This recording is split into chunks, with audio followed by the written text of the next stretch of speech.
אז אני עומרי שחורי, ושמרתי לעשות סרטון של בין דקה לדקה וחצי, ועל איזה משהו מיוחד בחיים שלי, החלטתי שאני מראה לכם את הקיבוץ. זה נמצא פה על הגג של הבית שלי, בקיבוץ רמות מנשה, המקום הכי יפה בארץ. פה בעצם גדלתי, התחנכתי, כל הילדות שלי הייתה פה, פה עבדתי בתור נער, גם ברפת, בקיבוץ, עבדתי פה 3 שנים, חלבתי פה פרות, גם בתור מדריך בשומר הצעיר, שהדרכתי פה את הנוער בקיבוץ, גם בתור מדריך בקייטנת קיץ, כל חופש גדול הייתי עובד פה עם החבר'ה ביסודי והייתי המדריך שלהם. בעצם אחר כך המשכתי גם לשנת שירות באותה סגנון.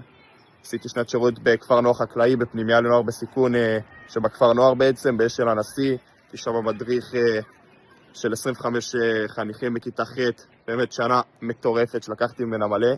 אחר כך התגייסתי לקורס טייס, הייתי חצי שנה, עברתי לדובדבן, סיימתי מסלול בתור חובש קרבי ומפקד חולה רפואית, ובעצם גם שמה עברתי להדרכה של חוליות רפואיות במסלול, תפקיד מטורף שלקחתי ממנו מלא. Now for the English part, I think I will be a good match for the job because snowboarding is something that I really like to do.